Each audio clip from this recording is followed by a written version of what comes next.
for part 3 of this video for you on slow motion. I want you to turn over on your side. What I do is I take this little blanket I've just been using for a head cushion and I drape it over my side like a horse blanket would be, and then I take the pillow we've been using for the knee pressing and I just put that right under my head like so. Okay, you want your knees slightly bent, and this is where the weights come in. I'm using a 1 pound weight. I really recommend that to those of you who do have the issues in terms of, as we talked about at the beginning, any scoliosis, any joint issues, arthritis of any kind, muscle issues, tissue issues, any pain, fibromyalgia, that type of thing. Don't start with a big fat weight. As a matter of fact, it's better if you don't start with a weight at all. So when I started, I just pretended I was holding one. Then I graduated to 1 pound. You can use a 16-ounce can, but be aware that's going to give your hand a different set of muscle work, which is okay. I found it difficult for my thumb as there was some arthritis there at that time, and that was not comfortable for me. So again, do what works for you. I've got a 1 pound weight. You can order these online. I think Sears had them. We found them difficult to find, so you may have to do a little hunting for these. Alright, so what you're going to want to do simply with this is bring your feet in, knees like so, just a little bit of a tuck here, and the knee and the weight come up at the same time. What you don't want to do is turn over. You just simply want to bring them up to the peak where they can go and back down again without rolling backwards. Repeat from 4 to 8 to 12 times. We'll do 4 here.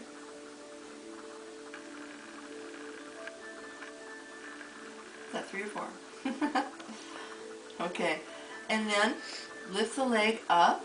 Same thing with the arm. It's a little bit coordinated here. Keep your arm the same. Just keep that going. But your whole foot comes up this time. It doesn't matter at all if your feet are flexed or pointed. Do what's comfortable for you. Now rub that out. Straighten your body and relax as long as you need to. As a matter of fact, you may want to do the first set with the weight, without the weight, and then pick the weight up, then drop it for this one. I'm at the point where I can hold my weight the whole time now. But again, you'll find what works for you. Just really trust your body to tell you what to do. Don't overdo. Okay, here we go. Leg up. Arm's going to do the same thing. The knee can be bent for support.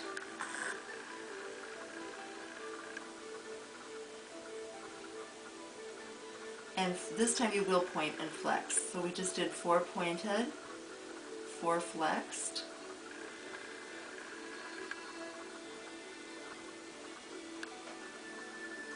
Alright, and relax. If you feel problems in your shoulders, just don't use the weight. You'll get plenty of effective motion without it. You'll be surprised. You will be able to work up to it in time. Use a sock. At least you'll be holding something. Okay, and then you want to repeat that on the other side.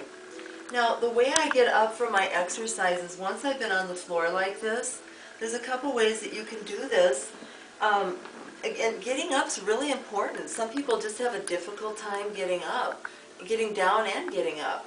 So go ahead back and lay flat again. Get back in your kind of centering or balanced motion with the hands up top real high and the toes pointing down real low. Really get a good stretch, tummy's in, and take a deep breath.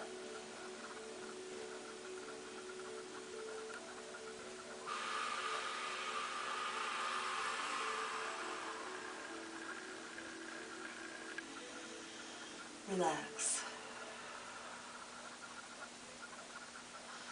Now bring your knees in, and you can just gently, it really takes a lot of pressure off the back when the knees come up. And after you get used to this position for a few seconds, just relax. make sure you can really feel that really opens up the back there every time you've got your knees up. We did one leg, then we did the other. This is what you did. Just simply got my knees up right now. You can spread them apart. You can keep them together. But you can get a nice little rock going for yourself and rock back and forward, and that will push you forward kind of by itself. That's a nice way to get up. Otherwise, just go from a laying down position. And I understand how elementary this might seem to some of you, but this is very important to others of us who have struggled with this. Just sit up and bring yourself up like so. Lean forward. This is my left knee out here. Hands back and knee forward, just one knee.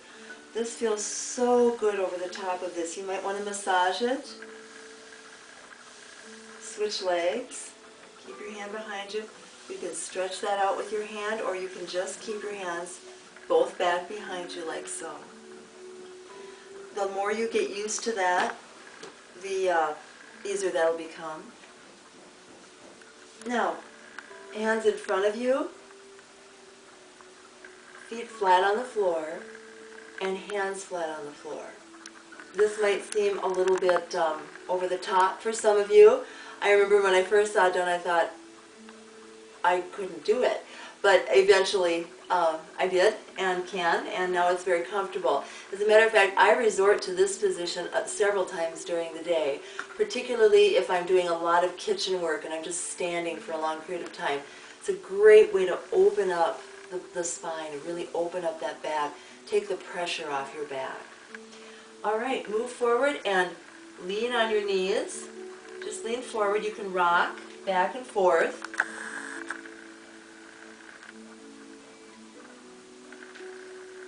On one, the right one. So in essence, the right knee is on your right elbow. Left.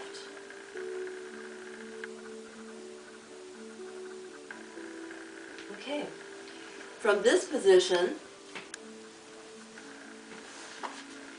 come up to excuse my hair, come up to this, hands straight down, now straight out, put them back, lean to the right with your left hand up, lean to the left with your right hand up. If it's too uncomfortable to bring up your hand, then just keep them both down.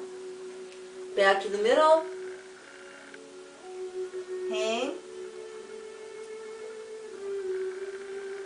And bring your feet together and use your hands to roll up.